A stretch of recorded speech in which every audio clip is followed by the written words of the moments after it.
Hello students, welcome back to all of you. एक बार फिर से मैं आप लोगों का स्वागत करता हूं अपने चैनल एमएस करियर क्लासेस पर।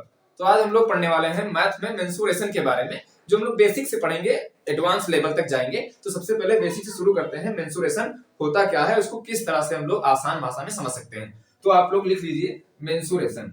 मेंसुरेशन को हिंदी में बोला जाता है क्षेत्र नीति। तो आप लिख लें क्षेत्र नीति। इसकी सहायता से आप जब मेंसुरेशन पढ़ लेंगे तो क्षेत्रफल निकाल सकते हैं, आयतन निकाल सकते हैं, वक्रपृष्ठ निकाल सकते हैं, और आप समझेंगे कि वक्रपृष्ठ क्या होता है, आयतन क्या होता है, क्षेत्रफल क्या होता है। इसको समझने के लिए सबसे पहले हम लोग बनाते हैं एक वृत्त, और वृत्त स्टार्ट करते हैं क्योंकि आपको ये समझना बहुत जरूरी है। जब आप वृत्त समझ लेंगे तो आपको जो बेलन यानी सिलेंडर मिलेगा, फिर उसके बाद में जो कोन यानी शंकु मिलेगा, जैसे कि जोकर की टोपी और आइसक्रीम होता है, उस तरह का कोई चीज है, तो आप उसका क्षेत्रफल निकाल सकते हैं यानी एरिया निकाल सकते हैं, उसका वॉल्यूम निकाल सकते हैं। वो किस तरह से निकालना है, तो सबसे पहले ये हमारा क्या हो गया, एक वृत्त हो गया। आपको पता है वृत्त कोई बनाना है, वृत्त बनाने के लिए क्या चाहिए, हमको एक केंद्र चाहिए। जब तक केंद्र नहीं होगा तब तक आप वृत्त नहीं बना सकते हो। वृत्त बनाने के लिए आप प्रकार की सहायता लेते हैं और प्रकार की नोक रखते हैं, और आप एक कोई दूरी लेकर के ऐसे खींच देते हैं। जब ऐसे खींचेंगे तो क्या ये और ये दूरी, इधर की दूरी ज्यादा होगी और इधर की दूरी कम होगी, क्योंकि एक बार जब दूरी लेंगे तो सब तरफ ये दूरी जो होती है केंद्र से ये बराबर होती है। तो हम देखेंगे ये जो खींचते हैं, ये जो लाइन दिख रही है आपको, इस पूरी लाइन को बोलते क्या है। एक चक्कर जब पूरा कंप्लीट हो जाएगा तो इस लाइन को बोला जाता है परिधि। हिंदी में कहते हैं परिधि, और अंग्रेजी में इसको बोला जाता है सरकमफ्रेंस। तो आप लोग लिख लीजिए सरकमफ्रेंस, और ये सी है लास्ट वाला, ये सी लास्ट वाले से पहले सी है, उसके बाद में ई। इसको आप सी से भी दर्शा सकते हैं। केंद्र को अमूमन ओ से अधिकतर दर्शाया जाता है। फिर केंद्र से और ये जो सी की दूरी है, मतलब ये परिधि की दूरी है, इसको आप दर्शाते हैं आर से, जिसे हम लोग त्रिज्या कहते हैं। तो अगर केंद्र से परिधि की दूरी किसी तरफ भी हो जाएगी, इस तरफ भी बराबर होगी, इस तरफ भी बराबर होगी, किसी भी दिशा में अगर आप केंद्र से परिधि तक लाइन खींच देंगे उसे कहेंगे त्रिज्या, वो त्रिज्या होती है। और फिर यहां से यहां तक अगर आप खींच देंगे तो ये दो त्रिज्या, ये भी त्रिज्या, ये भी त्रिज्या, तो दो त्रिज्या होती है, इसको बोला जाएगा व्यास। तो हम लोग इस पूरे को बोलेंगे व्यास। तो ये हो जाएगा व्यास। व्यास को अंग्रेजी में बोला जाता है डायमीटर। तो ये हो जाएगा डायमीटर। इसको डी से आप डिनोट कर सकते हैं व्यास को। त्रिज्या को आर से, क्योंकि इसको बोला जाता है रेडियस। तो आप लोग इस तरह से इसको समझ सकते हैं, ये आर से डिनोट करेंगे। आप जब क्वेश्चन सॉल्व करेंगे तो उसमें यही सब दिया जाएगा, डी आर, ये आप सिंबल की तरह इसको यूज करेंगे। अब एक बात आती है कि जो केंद्र होता है, केंद्र से सब तरफ दूरी क्या होती है, बराबर होती है। जिस तरफ भी खींचोगे वो सब तरफ दूरी बराबर हो जाएगी। केंद्र की खोज की थी बेटा न्यूटन ने। न्यूटन ने किसकी खोज की थी, वृत्त के केंद्र की खोज। और जब न्यूटन ने वृत्त के केंद्र की खोज की थी तो न्यूटन डांस करने लगा था, न्यूटन नाचने लगा था, क्योंकि उसको ऐसा क्या चीज मिल गया कि न्यूटन नाचने लगा। वो जाहिर सी बात है यहाँ पर कि न्यूटन ने देखा कि केंद्र जो होता है वो यहां से भी दूरी बराबर, इस तरह भी दूरी बराबर, सब तरफ से बराबर होता है। यानी केंद्र का जो व्यवहार होता है परिधि के प्रति, वो सभी तरफ, अगर इस दृष्टिकोण से देखा जाए तो सभी तरफ बराबर होता है। यानी दुनिया में भी अगर व्यक्ति सभी तरफ यानी सभी इंसानों से, सभी देशों के लोगों से ऐसे ही व्यवहार करे जैसे केंद्र करता है, तब दुनिया बहुत ही खुशहाल होने वाली है। ये न्यूटन का मानना था, मुझे आप लोग का भी मानना शायद यही हो, क्योंकि इस तरह से न्यूटन ने जब इसको खोजा, अब इसको पता चला तो न्यूटन डांस करने लगा था। किसकी खोज के लिए, केंद्र की खोज के लिए। ओके, तो न्यूटन ने किसकी खोज की थी, वृत्त के केंद्र की खोज की थी। तो न्यूटन ने वृत्त के केंद्र, तो हमने लिखा नहीं, तो आप लिखते हैं केंद्र की खोज की थी। ओके, इसको आप नोट करें। फिर हम लोग बढ़ते हैं आगे। आगे बढ़ने के लिए क्या करेंगे, एक आपको जब इसके क्वेश्चन सॉल्व करेंगे तो व्यास आएगा, त्रिज्या आएगी, रेडियस आएगा, ये परिधि आएगी, उसके साथ साथ एक अक्षर आएगा, वो होगा पाई। पाई क्या है, तो पाई आपको बता दें हम ग्रीक भाषा है, ये ग्रीक, जिसे यूनानी भाषा कहते हैं, ग्रीक भाषा का 16वां अक्षर है। ये ग्रीक भाषा का 16वां अक्षर होता है। तो आप यहाँ पर अक्षर क्यों यूज कर रहे हैं, ये क्या है पाई, तो हम लोग इसको समझते हैं कि पाई क्या है और पाई को इस मैथ में क्यों यूज किया जाता है, इसकी वैल्यू क्या है, ये किस तरह से ट्रीट किया जाता है।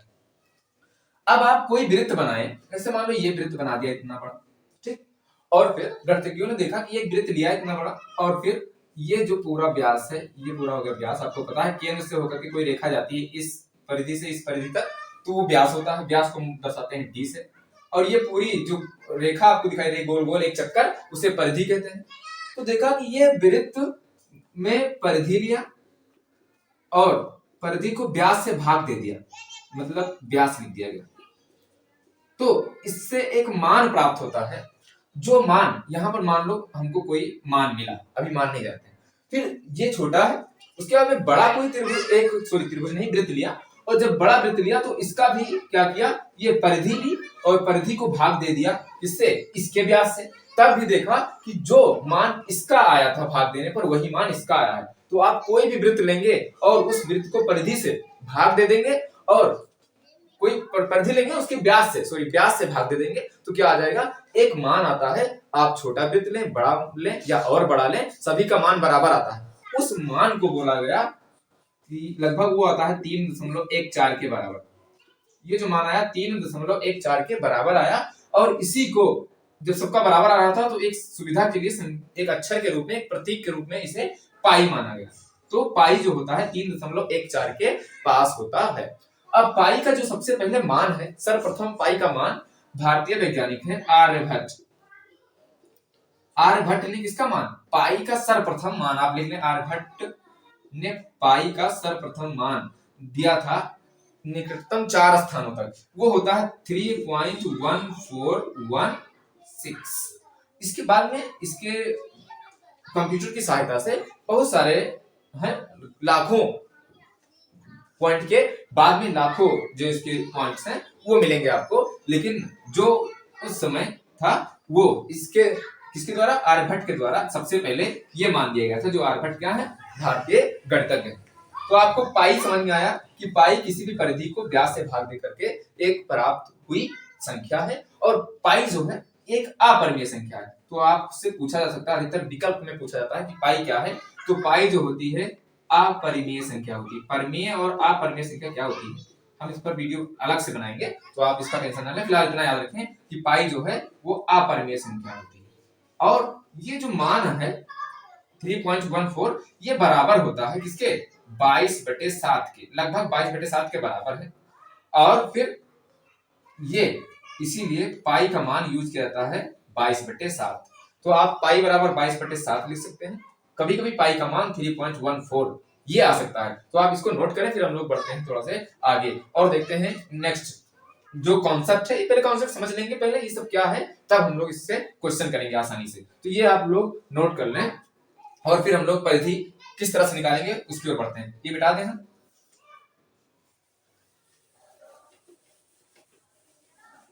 अब आप देख रहे हैं यहाँ पर व्यास था, ये व्यास मिट गया, हम लिख दें व्यास, ये हो गया व्यास। अब देखो व्यास ये यहां से लेकर के ये पूरी लाइन व्यास, मान लो ये ए है और बी है, ए बी व्यास है, और ओ बी या ए बी व्यास है, ओ बी या तो ओ ए, ये है त्रिज्या।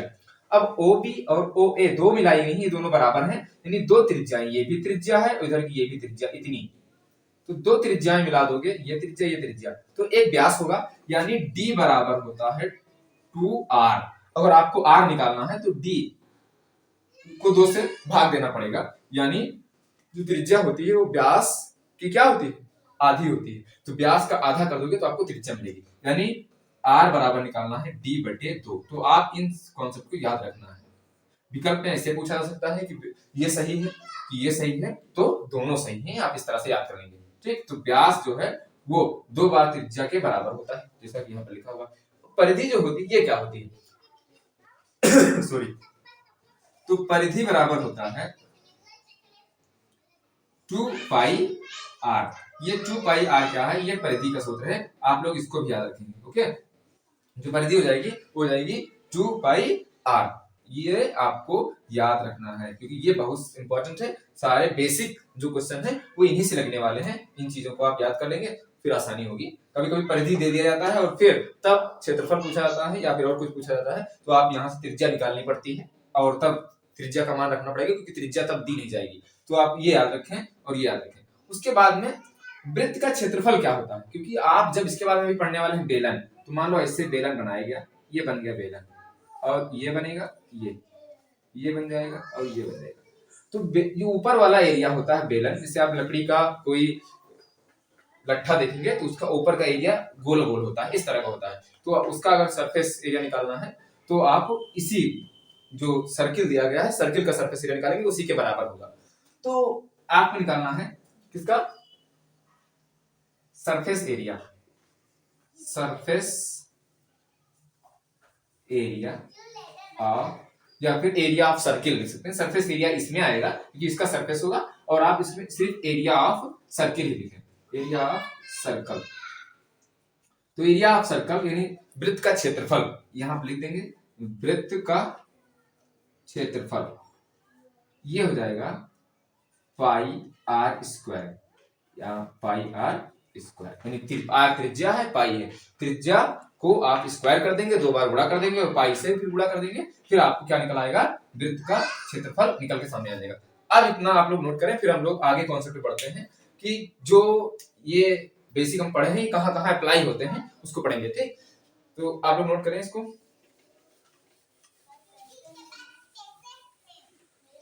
अब देखिए हम लोग जो मेंसुरेशन है इसमें क्या क्या पढ़ने वाले हैं, तो इसमें पढ़ने वाले हैं बेलन के बारे में। सबसे पहले हम बना रहे हैं बेलन, ये बन गया बेलन। अब आपको पता है ये, जैसे मैंने भी आपको बताया, ऊपर वाला एरिया जो होता है वो गोल होता है, नीचे वाला भी गोल होगा। तो अब आप लोग बेलन से परिचित होंगे। जो आपके घर में बेलन वो होता है जिससे रोटी बनाया जाता है, वो भी बेलन के आकार का होता है। उसमें डबल बेलन होते हैं, क्योंकि इधर अगर आप जो हत्था होता है वो लगा देंगे वो भी बेलन का आकार का हो जाएगा, इधर हत्था लगा देंगे वो भी बेलन का आकार का हो जाएगा। तो उसमें 2 एक जैसे और ये एक जैसा बेलन होता है, ये थोड़ा सा मोटा हो जाएगा, वो थोड़ा पतले पतले बेलन हो जाएंगे। तो उसमें 2 बेलन हो जाएंगे, 2 समान और एक ये। तो यहाँ पर हम देखें ये जो एरिया होता है ये वृत्त ही है, तो ये यहाँ से ये हो जाएगा त्रिज्या, तो बेलन की हो जाएगी त्रिज्या यानी आर, बता चुके हैं। ये पूरा हो जाएगा वृत्त का क्या, व्यास, ये हो जाएगा व्यास। और आपको पता है यहाँ पर केंद्र है और यहाँ पर इसका भी केंद्र है, तो इस केंद्र से इस केंद्र की दूरी को हम लोग h से दर्शाते हैं, यानी ये हो जाएगी ऊंचाई, हाइट यानी ऊंचाई। तो ये हो गई ऊंचाई। अगर आप बेलन का सरफेस एरिया निकालना चाहते हैं तो लिखेंगे सरफेस एरिया ऑफ किसका, सिलेंडर। तो आप यहां पर लिख दें surface area of cylinder, S हमने लिख दिया है क्योंकि इधर जगह नहीं है। तो सिलेंडर तो सी से होता है ना, तो ये सी लिख दिया, सरफेस एरिया ऑफ सिलेंडर। तो सिलेंडर यहाँ पर जब मैं लिखेंगे तो ये हो जाएगा ऊपर का जो एरिया होता है। तभी आपने वृत्त का एरिया पढ़ा है ना, तो वृत्त का एरिया होता है पाई आर स्क्वायर। तो पाई आर स्क्वायर किसका एरिया हो जाएगा, बेलन के या सिलेंडर के सरफेस एरिया के। तो आप लिख देंगे बेलन का क्षेत्रफल। तो बेलन का अगर आपको पृष्ठीय क्षेत्रफल निकालना है, आप यहाँ पर पृष्ठीय क्षेत्रफल भी लिख सकते हैं, सिर्फ ऊपर एक पृष्ठ वाला क्षेत्रफल। तो आप इस तरह से इसको लगा सकते हैं पाई आर स्क्वायर। तो बेलन का ये पृष्ठ का क्षेत्रफल जितना होगा, अब एक बेलन होगा तो इधर जितना होगा उधर भी इतना ही होगा, तो दोनों तरफ क्षेत्रफल बराबर होगा, इसलिए आप एक निकालोगे बस आपको बेलन का पृष्ठीय क्षेत्रफल पता चल जाएगा। तो इस तरह से आपको बेलन का पृष्ठीय क्षेत्रफल पता हुआ। फिर उसके बाद में पूछा जाता है कि बेलन का जो आयतन होता है यानी वॉल्यूम होता है वो क्या होता है। तो बेलन का वॉल्यूम यानी सिलेंडर का वॉल्यूम जो होगा, वॉल्यूम को आयतन कहते हैं। आयतन क्या हो जाएगा, तो आयतन होता है क्षेत्रफल में आप इस ऊंचाई से गुणा कर दोगे, क्योंकि यहाँ पर इतना है, जितनी ऊंचाई ये उसकी पूरी होगी ये पूरा उसका क्षेत्रफल हो जाएगा, आयतन हो जाएगा पूरा आयतन। आयतन मतलब है इसको अगर आप खोखला करें तो ये पूरा जितना इसमें का जो अंदर का माल निकलेगा ना वो पूरा कितना आएगा, या फिर ये खोखला है तो इसमें कितना पानी आएगा, कितना ये भरा जाएगा, वो होता है उसका आयतन।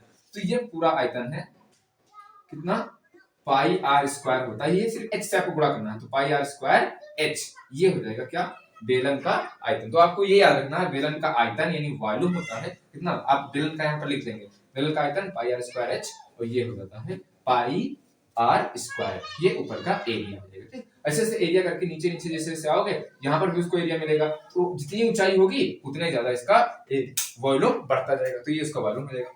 फिर हम लोग देखते हैं इसका, ये मान लो ये बेलन है, ये बेलन की तरह है आप जानते हैं।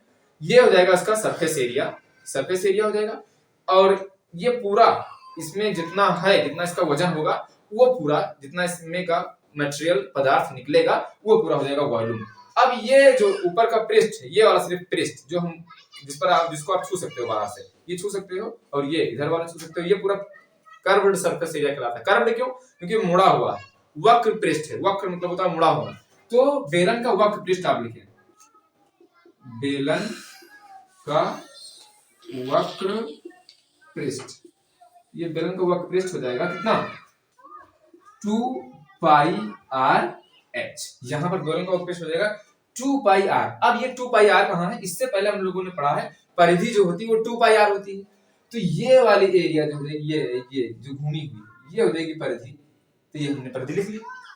तो परिधि आ गई 2 पाई आर, और ये पूरा जो हो जाएगा वो हो जाएगा एच। ओके, तो ये एच से गुणा करेंगे तो ये पूरा एरिया इसका निकल आएगा, जिससे बोलते हैं क्या? Curve surface area. इसको हम लोग अंग्रेजी में लिखेंगे curve surface area. Curve surface area आप यही लिख सकते हैं। ये सिर्फ ऊपर का एरिया जितना जितना। ऐसे मान लो अगर बेलन चल रहा है, बेलन जब लुढ़काओगे तो एक चक्कर लगाने पर बोला जाएगा कितना जमीन समतल होगी। मान लो कोई जमीन है, आपको समतल करना है, बराबर उसको लेवल करना है। उसको लेवल करने के लिए एक चक्कर जितना लगाओगे तो एक चक्कर में जितना वो चलेगा, जैसे मान लो बेलन है, अभी एक चक्कर जितना चलेगा वो उतना जमीन समतल होगी। तो किसके कारण हुई? वो उसके सरफेस एरिया के कारण। तो एक चक्कर अगर निकालना है तो उसका सरफेस एरिया आपको निकालना पड़ेगा जब चक्कर बोला जाएगा तब। बेलन जब चक्कर लगाएगा, एक चक्कर में एक बार सरफेस एरिया, 10 चक्कर में सरफेस एरिया को 10 से आप मल्टीप्लाई कर देंगे, बस 10 आ जाएगा। इस तरह से ये हुआ। अब उसके बाद में आता है total surface area. Total surface area ये तो सिर्फ होगा सरफेस एरिया ऊपर वाला। टोटल सरफेस एरिया होता है ये वाला भी और ये वाला भी, ये वाला सरफेस एरिया और ये वाला सरफेस एरिया, साथ साथ में ये सरफेस एरिया। तो आपको पता है इधर वाला सरफेस एरिया और इधर वाला सरफेस एरिया इसमें जोड़ना पड़ेगा, तो वो हो जाता है क्या? टोटल। आप लिखें, देखो यहां पर दिख रहा है क्या सरफेस? ठीक है, टोटल सरफेस एरिया। तो आप टोटल सरफेस एरिया, टोटल को बोलते हैं संपूर्ण सरफेस एरिया को पृष्ठ। तो संपूर्ण पृष्ठ अगर बेलन का निकालना है, ऊपर वाला भी इतना पृष्ठ और नीचे वाला भी और ये पूरा भी, तो संपूर्ण पृष्ठ निकालने के लिए होता है 2 पाई आर, और इसका फॉर्मूला होता है h प्लस आर। ये आप नोट कर लें, 2 pi are h plus are. ये कैसे आया है? ये ऐसे आया है। ये वाला आपको पता है, हमने बताया ये वाला सिर्फ ये ऊपर वाला ये, तो ये वाला जो पूरा है जिस पर हम लोग स्पर्श कर रहे हैं इस तरफ वाला, इसका भी बताया है 2 पाई आर एच होता है। तो आप लिख लें, सॉरी 2 पाई आर एच यहाँ पर लिखा है, तो ये लिखेंगे 2 पाई आर एच। और फिर उसके बाद में क्या होता है? ये वाला होता है यहाँ पर ये पाई आर स्क्वायर। यहाँ पर ये वाला जो बेलन वो वृत्त के आकार का है, नीचे भी ये दो है ना, तो आपको ये दो मिलेंगे, plus 2 pi r square h. 2 pi r square वृत्त हो जाएगा पूरा ऊपर वाला। तो इस तरह से ऊपर वाला दिखेगा, तो ऊपर वाला ऐसे होगा, ये त्रिज्या हो जाएगी। और मैंने वृत्त का भी क्षेत्रफल बताया कितना होता है? वृत्त का क्षेत्रफल होता है पाई आर स्क्वायर, लेकिन हमने पाई आर स्क्वायर 2 क्यों लिखा? क्योंकि नीचे भी तो है उसी तरह का, तो 2 वृत्त यहाँ पर बनेंगे, एक ऊपर और एक नीचे, तो इसमें हमको टोटल सरफेस एरिया निकालना है ना, तो ये इसलिए 2 पाई आर स्क्वायर हो जाएगा। अब इसमें 2 पाई है, इसमें 2 पाई है, दोनों में 2 पाई क्या है? कॉमन है, तो 2 पाई कॉमन ले लेंगे। और फिर कॉमन लेने का मतलब होता है भाग देना। मैंने गुणनखंड में कॉमन लेना बताया है, आप वहां पर जाकर के देख सकते हैं। आप फैक्टराइज या फिर वो ये देखेंगे गुणनखंड सर्च करेंगे तो आपको मिलेगा। तो 2 पाई कॉमन हो जाएगा, यहाँ मिलेगा, और आर यहाँ है, आर यहाँ, आर भी कॉमन हो जाएगा, तो 2 पाई आर यहाँ हो जाएगा, एच बचेगा, 2 पाई आर कॉमन हो गया पूरा, तो 2 पाई आर आ गया, एच बचा। यहाँ पर 2 पाई आर स्क्वायर है, तो एक आर कॉमन चला गया, एक आर बचा, तो यही चीज आ गई 2 पाई आर एच जो थी, और 2 पाई आर स्क्वायर, तो ये हो जाएगा 2 पाई आर और ब्रैकेट में h प्लस आर, तो h प्लस आर। तो इस तरह से आप ये जो फॉर्मूले हैं इनको आप नोट डाउन कर लें अपनी कॉपी में, ये फायदा करेंगे आपको, ठीक। और आप ये याद कर लेंगे तो आगे आपको प्रॉब्लम नहीं होने वाली है। तो इसको हम मिटा रहे हैं, फिर बढ़ते हैं शंकु यानी कोण की ओर, और कोण को आप किस तरह से लगाएंगे। अब देखो कोई भी क्वेश्चन पूछा जाएगा तो आप इसमें रख देंगे, पुट कर देंगे वैल्यू, बस आ जाएगा। इसके बाद हम लोग वैल्यू रखेंगे, पहले बेसिक देख लें किस तरह से क्वेश्चन लग सकते हैं, कैसे हम लोग फार्मूला लगा सकते हैं। ओके, फार्मूला याद हो जाएगा, फिर आपको रटना नहीं पड़ेगा ये चीज, जब आप समझ जाओगे तो यहाँ पर हम लोग देखने वाले हैं अब कोन के बारे में। कोन मतलब शंकु होता है। तो ये है मान लो बेलन, मैंने पहले भी बनाया है, अब फिर से बना रहे हैं। ये बेलन हो गया। एक चीज बता दें, बेलन इसे बनाया हमने, एक तार ऐसे है, ये हो गया तार, पतला तार हो गया या मोटा तार हो गया। ये तार किस आकार का होता है आप बता सकते हैं? तार जो होता है, अगर तार की बात की जाए तो हमेशा तार में फॉर्मूला आपको लगाना है बेलन का ही। तार एक बेलन की तरह होता है, तार एक सिलेंडर है, वायर जो होता है वो सिलेंडर होता है, तो तार बेलन हो जाएगा। 1 रुपए का सिक्का क्या है या 10 रुपए का सिक्का, जो सिक्के किस तरह के होते हैं? वो वृत्त हैं, सिक्के वृत्त हैं या फिर सिक्के बेलन है, कि सिक्के शंकु है कि गोले हैं? क्या है? गोला उसे कहते हैं जो गोल हो। तो वृत्त और गोला में डिफरेंस होता है। वृत्त सिर्फ ऐसे होगा और वृत्त वो होता है जो इसके बीच में ये पूरा एरिया खाली हो, ये सिर्फ ये ऐसे ऐसे, जैसे छल्ला, छल्ला हो जाएगा वृत्त। और फिर जो गोला होगा, गोला क्या हो जाएगा? गोला हो जाएगा गेंद।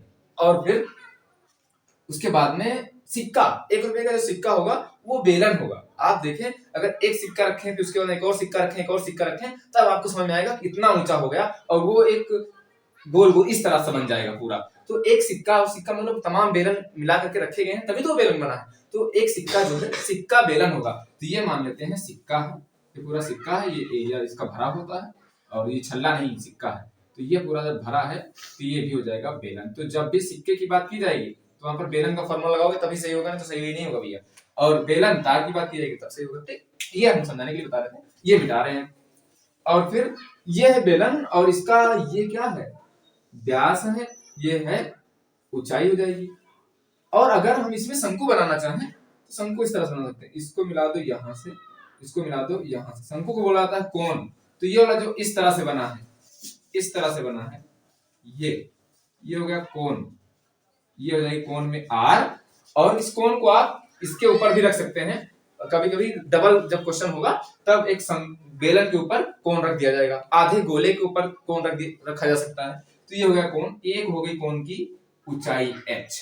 तो ये हो जाएगा। अब देखो यहाँ पर जाहिर सी बात है कि अगर हम किसी बेलन से कोन निकालेंगे तो बेलन का एरिया ये वाला, इधर वाला, इधर वाला, इतना बच जाएगा, ये वाला पूरा बच जाएगा ना। इसका मतलब है बेलन ज्यादा होता है और कोन कम होता है। अब कितना होता है? तो 1/3 होता है। कितना होता है?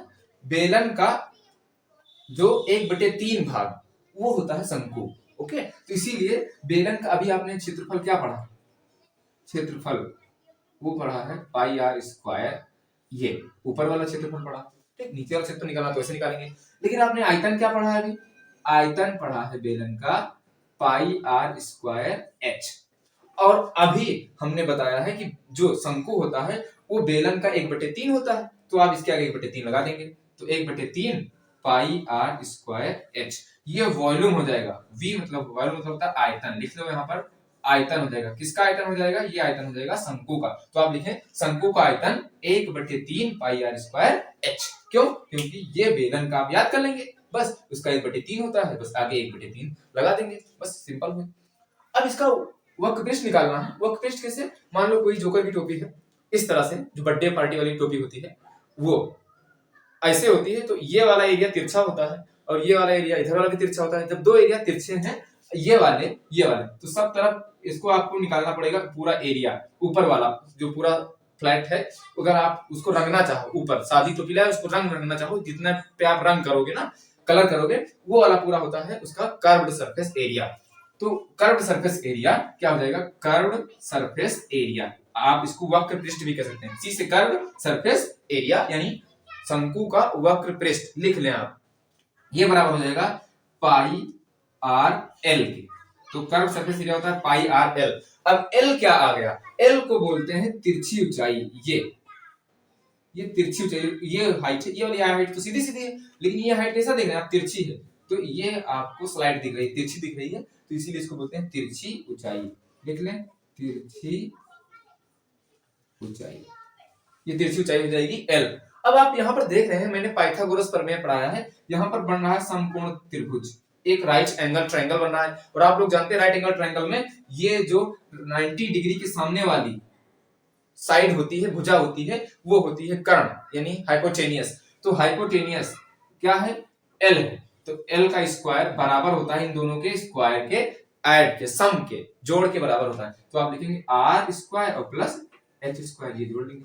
और स्क्वायर आप रिमूव करें, या दोनों पक्षों का, दोनों साइड्स का स्क्वायर रूट ले लें, या फिर ये स्क्वायर हटा करके आप उधर भेज दें। तो आप जानते हैं जब इक्वल के उस तरफ कोई चीज जाती है, बराबर के उस तरफ जाएगी, तो वो उल्टा हो जाता है। तो स्क्वायर का उल्टा क्या होता है? रूट होता है।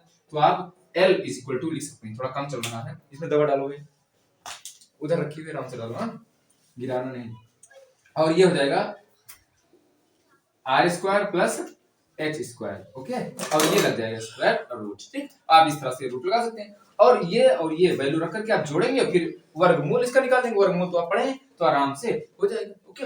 अब यहाँ से L आ गया, और L कभी कभी नहीं, H दिया रहता है, R दिया रहता है, और L आपको ये चीज निकालने के लिए दे देते हैं। तो आप L पहले निकालेंगे इस सूत्र से, फिर यहाँ पर रखेंगे। तो फॉर्मूला आपको याद होना चाहिए। ये फॉर्मूला है क्या निकालने का? L निकालने का। कभी कभी L दिया रहेगा, H दिया रहेगा, R नहीं दिया रहेगा, तो क्या करोगे? तब आप यहीं से पक्षांतर कर देंगे, ठीक, ट्रांसपोजिशन करोगे। अब जब आपको H निकालना है, तो H के लिए R इधर भेज दोगे। R जब इधर भेजोगे तो क्या हो जाएगा? L स्क्वायर तो ऐसे ही रहेगा। और तो अच्छा, ऐसे बता रहे हैं, जब R इधर भेज दोगे तो सिर्फ H बचेगा, इधर H बचेगा, तो H स्क्वायर बराबर ये L स्क्वायर तो ऐसे ही रहेगा, और माइनस आर स्क्वायर, ठीक। इस तरह से आप इसको ऐसे कर सकते हैं। और अगर आप R निकालना है तो R स्क्वायर बराबर हो जाएगा L square minus H square. इस तरह से आप जैसे पाइथागोरस प्रमेय में पढ़े हैं, उस तरह से इसको कर सकते हैं। तो ये दो चीजें हो गई, आप इनको आसानी से कर सकते हैं। और फिर हम लोग इसका जो पार्ट है, और इसके साथ में फिर आप हाई स्कूल लेवल में पढ़ेंगे इसका, और थोड़ा से एडवांस लेवल होता है, जिसमें छिन्नक भी आ जाता है, और गोला पढ़ेंगे आप, और फिर घनाभ पढ़ेंगे, क्यूबिक जिसको बोलते हैं, क्यूबिक, क्यूब और क्यूबॉइड, दो पढ़ेंगे, घन और घनाभ। तो वो सारी चीजें हैं, वो हम लोग नेक्स्ट वीडियो में देखने वाले हैं। और तब तक आप इसको नोट करके आप इसको लर्न करना, और फिर हम लोग मिलते हैं नेक्स्ट वीडियो में। तो तब तक के लिए थैंक यू फॉर ज्वाइनिंग।